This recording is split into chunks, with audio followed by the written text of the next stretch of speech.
I hope you've been catching his show here on the network, Origins. Joining us from Studio B, we have got our boy, Ben Smith. Hey, Ben. Hey, everybody. To the show. Hey, Benny. Hey, thank you for having me. Hey, man, you're the first guest ever in Studio B. Yeah, I appreciate you naming it after me, too. That was really nice. Yeah, I Studio call it Ben. Studio Ben. They Studio say Studio Ben. B, but Hey. it's your home. Hey, tell us tell us a little bit about your show first, and then, of course, take it in to what we're looking at tonight, the NFL Draft, my favorite event. Yeah, absolutely. Oh, it's mine, too. I haven't missed one in a decade, easily. But no, Origins is my podcast where I tell you the origin story of anything relating to the world of sports. I invite on experts in whatever field that I'm talking about. So I've had scientists on, I've had historians, I've had museum curators help tell the story. Anyone who could help me tell the story, I will have them on. And each week it's something different, whether it's a celebration, the sport itself, or something that happens within a game. I'll tell you how it came to be and why we have it now. That's awesome. And, do you know the origins of the draft? I sure do. And Yes. that is what that is quite the lead in there. As you said, Pilar, the wait is finally over for the 2021 NFL draft. So again, I thought I'd come on and share with you where the draft came from. And pretty much by telling the story of the NFL draft, you have to tell the story of former NFL Commissioner Bert Bell. Now, by the end of this segment, you'll hear about the foresight and just how truly revolutionary Bert Bell was, with the NFL draft just being one of his many creations that he gave to the NFL. But Bert Bell, he came from a very famous family in the state of Pennsylvania. His father, John Bell, was a former district attorney for Philadelphia, state attorney general. His older brother, Bert's older brother, John Jr., was lieutenant governor. He was the 33rd governor of Pennsylvania. He was later a Supreme Court justice in Pennsylvania, eventually rising to chief justice. So he came from a very accomplished family, and he tried to follow in the footsteps of his father and older brother by going to Penn and playing football there. Unfortunately, though, for that man, who is definitely not posing for that photo, he's actually on the phone, I'm sure. Unfortunately for Bert, though, World War I broke out during his college days, and he had to leave school to join the army and fight for his country. So unfortunately, Bert had to drop out of Penn because he wasn't able to get back into the swing of things when he got back to the football field or in the classroom. It's not really clear if it was PTSD or anything like that, but he was forced to leave college. So he was a college dropout. He worked a lot of odd jobs, did Bert Bell, including one at the Ritz-Carlton in downtown Philadelphia, which gave him a job during one of the toughest times in American history, right after the Great Depression in the 30s and late 20s.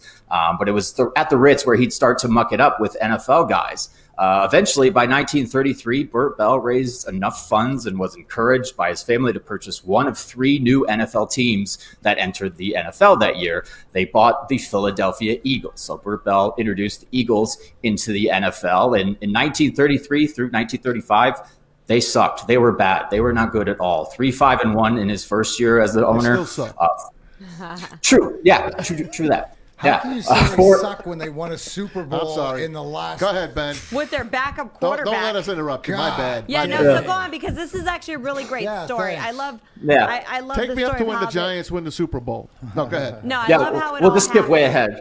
ahead. Yeah. Oh, And it's how great. he Yeah. proposed the draft. He's actually, it was Yeah. great. Yeah, Okay, he was 3-5-1 in his first year, not great. 4-7 in his second, 2-9 in his third. They sucked, and he was pissed about that. So Bert Bell was not happy with the way the NFL player transitioned year to year. Anyone entering the pros from college, they could go wherever they wanted to go. Players who are in the NFL could go wherever they wanted to go based on just like who their buddies are, kind of like the NBA is now, it seems. But they straight up sucked, and at this time, once again, no rhyme or reason to the player movement. So after 1935, Bell suggested this game-changing idea that would create some competitive balance and give every team at least a fighting chance to improve themselves. And they could do so by putting teams in the order in which they finished the previous season. And that would create an order in which college players could be selected to join the NFL. And it would turn into a reality by 1936. As you see there, the unanimous decision to have the NFL draft come into fruition. The next part is one of my favorite parts of the story, because Bert Bell added one more thing into his request for the draft. He wanted it held in Philadelphia, the first one, specifically at the spot that gave him a job at the tough part of his life, the Ritz-Carlton in downtown Philadelphia. And he got his wish. In 1936, the very first NFL draft was held at the place that gave him a job during a really tough time in his life. So, and wouldn't you know it, the Eagles would have that very first NFL draft pick because, once again, they sucked. With the first ever NFL draft pick, the Eagles selected Jay Berwanger, a running back out of the University of Chicago, and the Downtown Athletic Club Award winner in 1936, the first year that award is given to the best college football player, which in 1937 would change its name to the Heisman Trophy. So it wasn't a great start for the draft. Berwanger would never play it down in the NFL. He ended up asking for more money in one season than Bell paid for the team itself. So yeah, swing and a miss for Bell in his first draft. But the team, the draft would fit and be adapted all over the world. So once again, Bert Bell brought the Eagles into the NFL. He created the NFL draft. If that wasn't enough of a mark on the league, I want to skip ahead a little bit, go to 1946 when he was elected commissioner of the NFL. And he went on to create the following list of things. And let me know if it sounds like the NFL we know and love today. Bert Bell was behind the way the NFL scheduled its games, still to this day.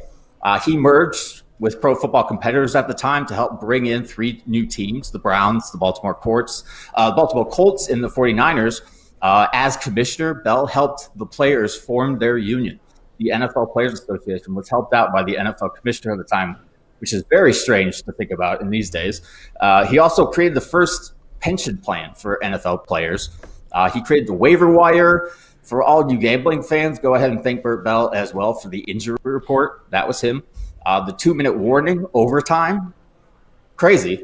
Finally, his biggest contribution to the league may have been the NFL's television rights deal. It was the first of its kind. He was the first to introduce that idea as a way to get money into the league. Without that, who knows how we'd be, consuming the NFL today, or even if the NFL would have been able to sustain itself financially. But they would set up a future in the NFL just on the TV rights deal alone that would help them maintain supremacy at the top of the sports world. So tonight at 7, while you're watching Woodward Sports coverage of the NFL draft, raise a shot of 8 Mile vodka, whatever you have, to Bert Bell, because everything we know and love about this night came from the mind of Bert Bell. Oh, that's awesome. Ben, do you know what other team he partially owned?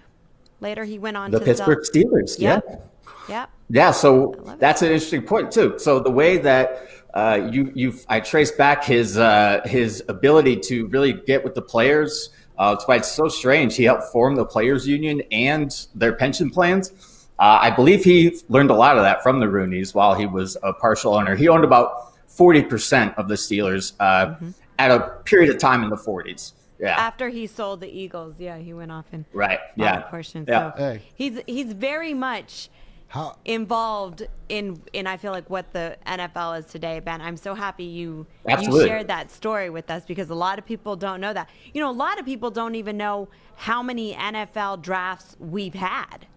Everybody knows Super Bowl 50, Super Bowl 55. Everybody knows the Super Bowl number, but it's not like they have draft number 86. You know what I mean? The first draft was in 1936. So a lot of people don't really know that. So I'm happy that somebody actually is able to share the story of the history of the draft and